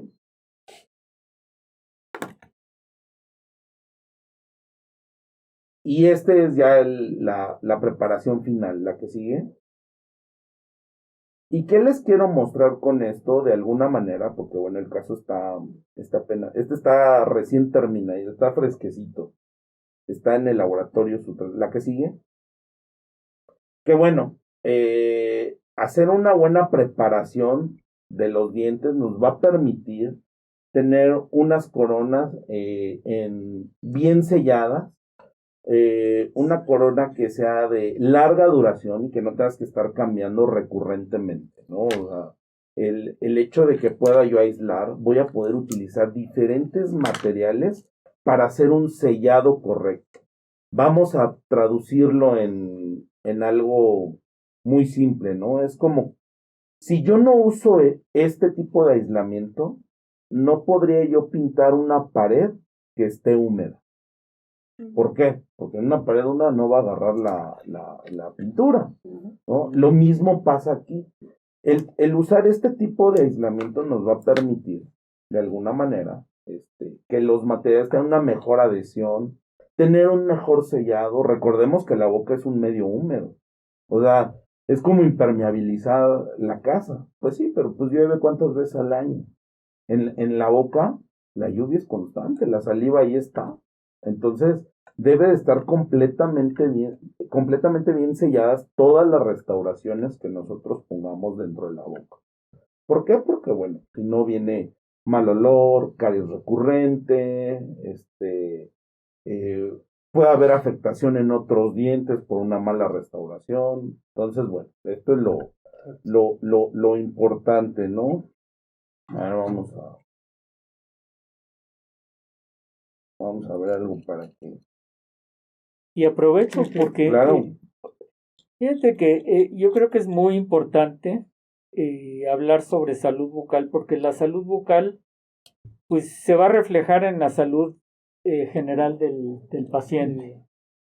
Esto yo recuerdo que en mi preparación previa a la ginecología, yo estuve trabajando con un internista que me dijo, ábrele la boca a tus pacientes y vas a saber quién es tu paciente. Uh-huh. Y vas a saber quién es tu paciente en general. Aseo, otro tipo de patologías, ¿sí? Llámese, o sea, ahorita que hablabas de caries, patologías de falta de calcio, etcétera, etcétera, ¿no? Solamente con abrirle la boca a mi paciente yo ya sé cómo está de abajo, sí, prácticamente. Sí, Sí, pues sí. realmente es la puerta. Es la puerta. Presentación.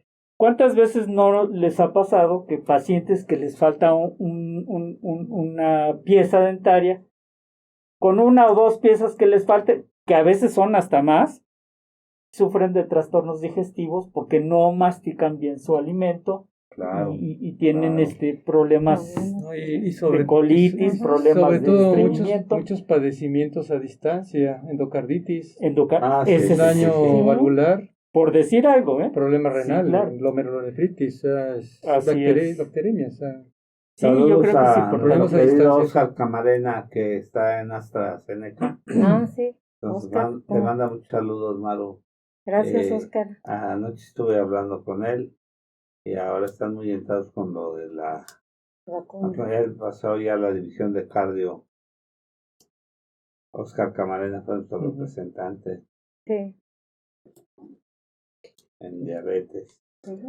Bueno, y acá vamos a hablar algo más sencillo, algo del día a día, de la odontología que hacemos del día a día, ¿no? Paciente que nos llega con una caries, lo podemos ver en la imagen, pero pues si tú te das cuenta, la anatomía de la pieza está íntegra, o sea, no está tocada. Entonces, ¿yo qué quiero? Pues reproducir la misma anatomía, porque te encuentras con amalgamas de hace mucho tiempo que pues nomás le pasaron el dedo y pues sin forma y no cumplen las funciones ni estéticas ni masticatorias, ¿no? Entonces, bueno, en la que sigue, aquí No lo se que está hace... viendo en eso.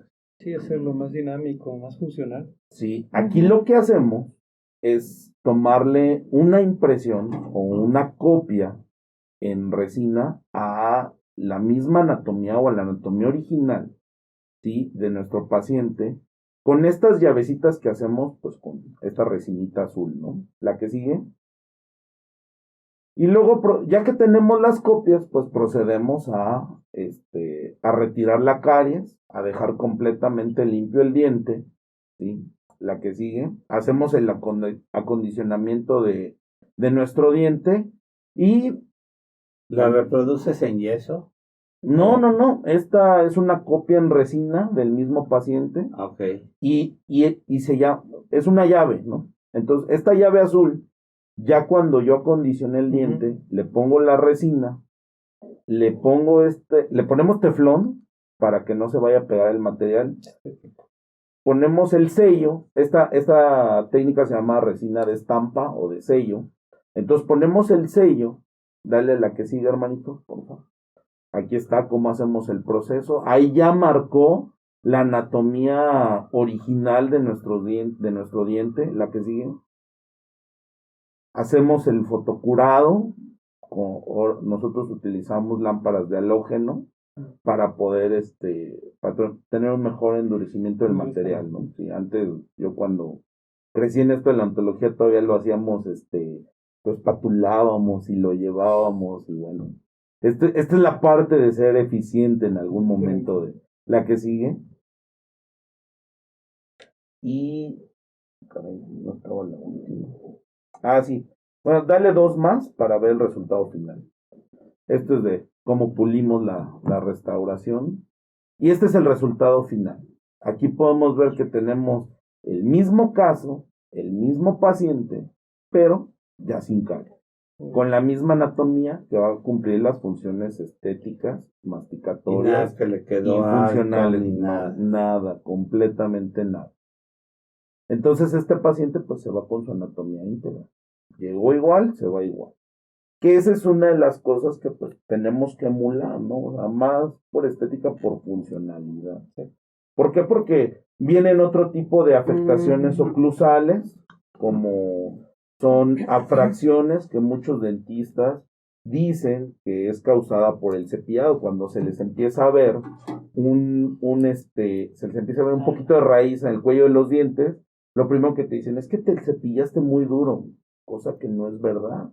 Esto es una afectación oclusal de índole por el tipo de mordida y que obviamente debe quitarse con un equipo multidisciplinario, dentista, ortodoncista y probablemente el protecista, porque en algún momento va a tener que reparar.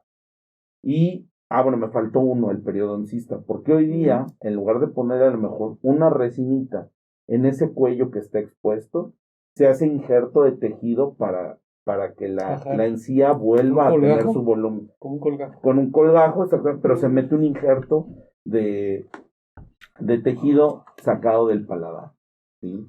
Y ahora una cosa muy interesante que vi que hacen, que cuando hacen exodoncias, o sea que quitan los dientes para hacer injerto de hueso, muelen los mismos dientes del paciente y se los ponen de injerto óseo para prepararlo para ponerle después los implantes. ¿No te refieres también a las células mesenquimatosas? No. Lo que pasa es que por las propiedades de la dentina, sí, y los componentes de lo cual está hecho, está comprobado que ofrece la misma calidad de regeneración ósea guiada que un aloinjerto o un genoinjerto. ¿Por qué? Porque nosotros utilizamos, después de una extracción, utilizamos un injerto de hueso. Antes se utilizaba así como que te quitan el diente y te aprietan, ¿no? Entonces colapsan el hueso, ¿no? Hoy día lo que tratamos es de tener una preservación alveolar. ¿Por qué? Porque más adelante el paciente puede ponerse una prótesis, un implante o cualquier tipo de restauración. Debe tener las condiciones, los tejidos deben tener las condiciones adecuadas para poder recibir el implante o la restauración que sea, ¿no? Ahora, y obviamente usamos diferentes tipos de materiales. Por ejemplo, la dentina, ¿en qué casos es bueno? Cuando el paciente va a perder prácticamente todos los dientes. Los injertos son caros, pero qué mejor que utilices un autoinjerto para poderte rellenar esos huecos que te van a dejar una extracción completa de dientes. Es que si no se va perdiendo el proceso y después ya no hay retención, ¿no? Sí. Entonces, si no tienes que poner membrana, ¿no? Es como la vigilia, ¿no? Cuando hay para carne es vigilia, sí, ¿no? Acá cuando hay para implantes no hay hueso. Se pierde el hueso por falta y cuando hay hueso no hay para implantes. Se reabsorbe. Sí. Y se ponen membranas en su caso. Se ponen membranas, sí, exactamente. Es todo un protocolo. ¿Y cuando se pierde el proceso, cómo le llaman? ¿Torus o qué? No, el torus es un crecimiento de hueso anormal, sí. Causado muchas veces pacientes que son bruxistas, llegan a tener regeneración, o sea, crecimientos de hueso anormal y bueno, pero hay pacientes que no lo desarrollan como tal, o sea, es un caso muy aislado, ¿no? No sé si haya... Y por ahí. este tipo de trabajos, claro que va a depender del cuidado del paciente, pero independientemente con el buen cuidado, la revisión periódica, el buen aseo, ¿qué tiempo de vida tienen este tipo de trabajos? Pues realmente yo Hablamos de considero cuánto tiempo. que si un paciente tiene el cuidado o el hecho de ir cada 6 meses a su limpieza, a su valoración, se pueden encontrar, se pueden hacer pulimientos y resellados, por ejemplo, de las resinas, colocándole ciertos barnices, vamos a decirlo así, barnices para poder colocar encima de la restauración, sin la necesidad de volver a retirar toda la resina. ¿Por qué? Porque en nuestra historia clínica vamos a tener el material con que lo hicimos, cómo lo hicimos. Realmente yo no, si llega un paciente con una restauración y dices que hizo un pedacito, no, retiramos todo y empezamos de cero. Ahora, si yo lo apliqué, yo ya noté en la historia clínica que es exactamente lo que hice, ¿sí? Entonces yo puedo determinar, bueno, será el momento de cambiarla o, en su defecto, hacer la reparación pertinente. Por eso es también muy importante el llenado del expediente clínico, ¿no? Para también saber qué le hicimos a cada paciente, ¿no? Oye, Serafín, ¿das consultas en la Ciudad de México o nada más en Ciudad del Carmen? En la Ciudad de México sí, Viene cada mes. ¿Una vez al mes? Vengo una vez al mes, 4 días. Perfecto. Estamos en Zahualpilli 42. Arriba del consultorio. Excelente, muy bien. Lo que pasa es que está haciendo la certificación de implantología. Aquí en la ciudad. ¿O qué? Sí, estoy ok. haciendo una segunda especialidad. Ajá. Yo soy ortodoncista, Sí. pero el camino me llevó a meterme también a hacer implantes y bueno, ahorita estamos haciendo la especialidad de implantología y rehabilitación. Excelente, muy bien. Oye, Alejandro, hablando de las endodoncias Muy bueno. y las pérdidas de hueso, Ujú. claro que si no hay hueso, no se puede rescatar para hacer una buena endodoncia. O corto o mediano plazo, al restaurar una pieza haciendo una endodoncia, ¿tiende a perder también el paciente hueso? ¿Con el tiempo puede haber resorción o depende de su alimentación? ¿Qué nos puedes decir? La resorción ósea está determinada por diferentes factores. Uno puede ser la placa entobacteriana, la enfermedad periodontal, que puede causar una recesión de hueso. Otra podría ser si un tratamiento, una complicación endoperio. ¿A qué me refiero? Si el diente ya perdió vitalidad, puede causar una infección por un conducto lateral a la raíz. Entonces va a haber ahí una pérdida de hueso. Esa pérdida de hueso va a poder ser reparada siempre y cuando se haga un tratamiento correcto de conducto. Pero las pérdidas óseas más recurrentes son causadas por un trauma oclusal, o sea, una mordida que no está bien hecha, o sea, que los dientes están mal posicionados. Exacto. Entonces es muy importante ahí la visita con el ortodoncista, porque eso va a permitir a largo plazo el que no haya una pérdida considerable del hueso.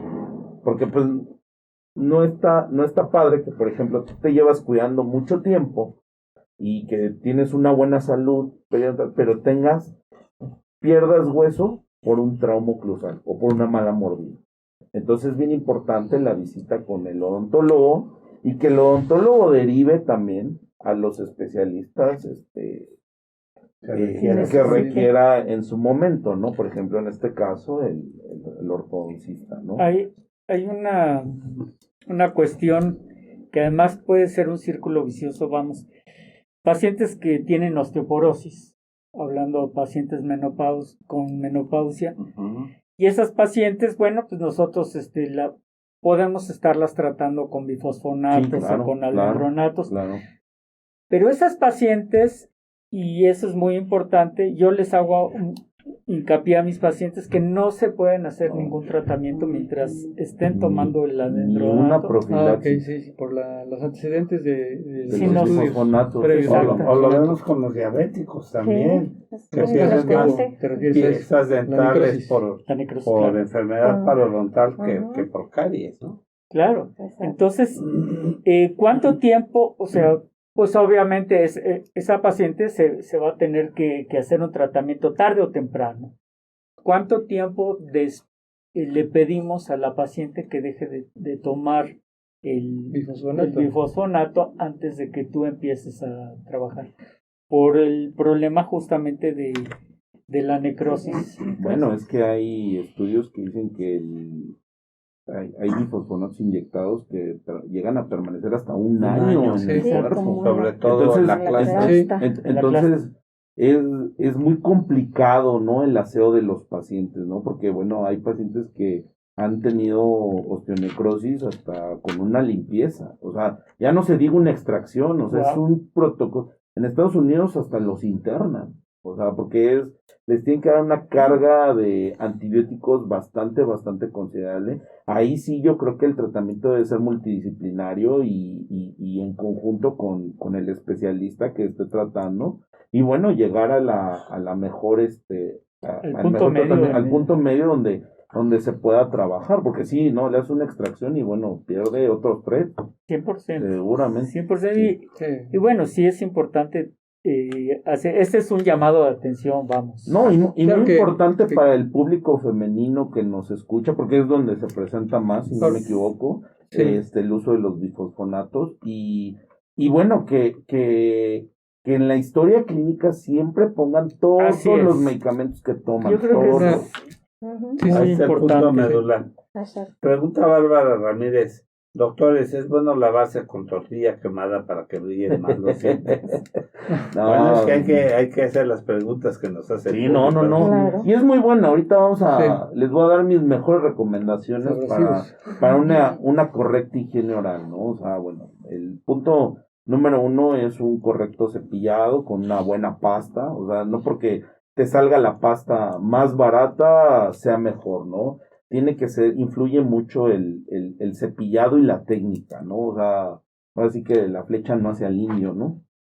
Entonces es muy importante un correcto cepillado, un buen cepillo, ¿sí? Hay cepillos de la marca Oral-B que son buenísimos, donde puedes tener hasta masaje con las encías. Ujú. Yo voy en contra del cepillo eléctrico, o sea, solamente fomentamos la pereza, ¿no? O sea, realmente, si no dominas de alguna manera manualmente el cepillo, mecánicamente... Es como el que maneja carro automático y nunca me supo manejar un estándar. Así es.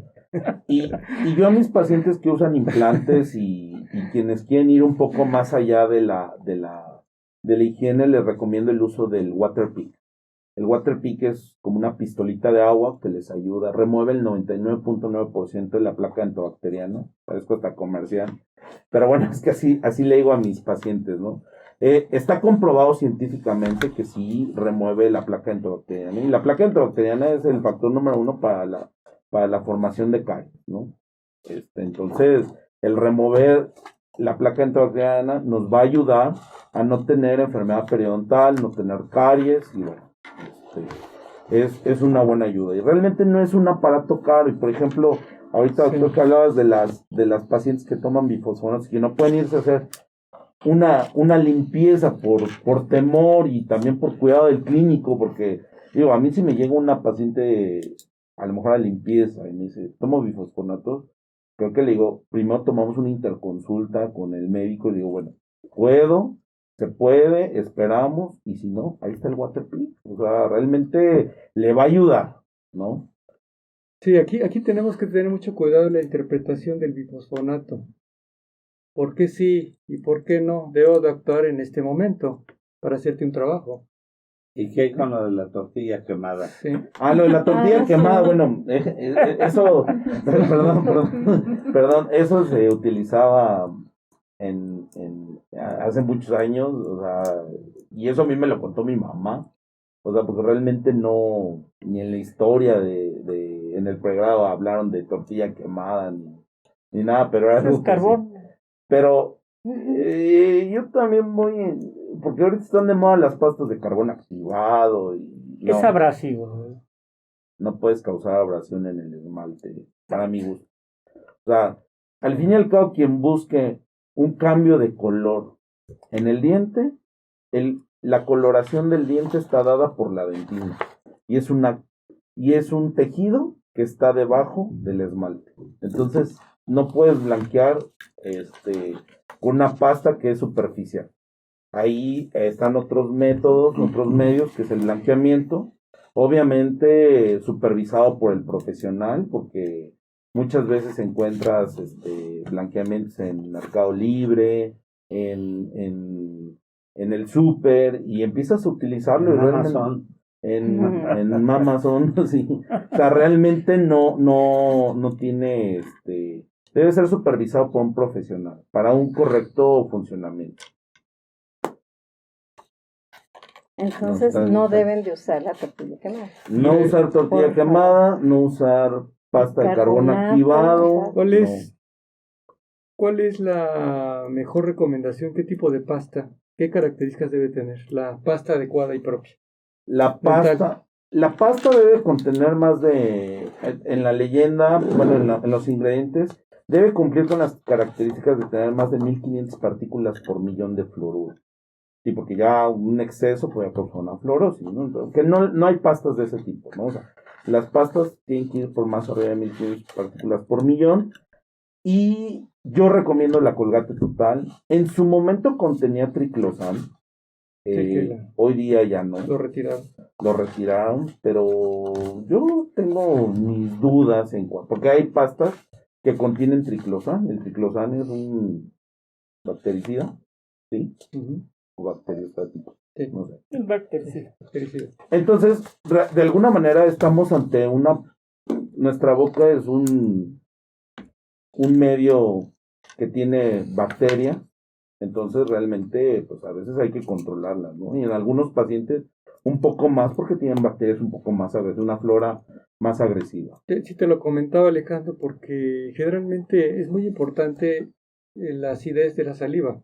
Sí, claro. Porque depende de la acidez de la saliva, sí. Hasta donde tengo entendido, va a depender también mucho si se te echa a perder una pieza dental, si hay una caries dental. Sobre todo cuando la persona ingiere mucha harina, mucho carbohidrato, mucho dulce. Entonces tiende a estabilizarse más el pH. El carbohidrato lo que causa es hacer un poquito más espesa la saliva y por ende va a permitir que la placa entobacteriana calcifique y se convierta en sarro, ¿sí? Y la caries, pues necesita un lugar para poderse alojar, y los desechos químicos que tiene la caries, bueno, la bacteria, son los que van a formar la caries, que es una desmineralización del esmalte y posteriormente de la dentina. Ajá. Y tiene que ver mucho el grado de hidratación para la calidad de la saliva. Claro. Sí. Si no hay agua, la tendencia a tener más caries. Si no quieres agua, si no estás bien hidratado. Si no estás buena bien calidad hidratado, de saliva. Sí, porque la saliva, por las inmunoglobulinas que contiene, ayuda a se llama autoclisis, cuando la misma saliva te ayuda a limpiar la placa entobacteriana.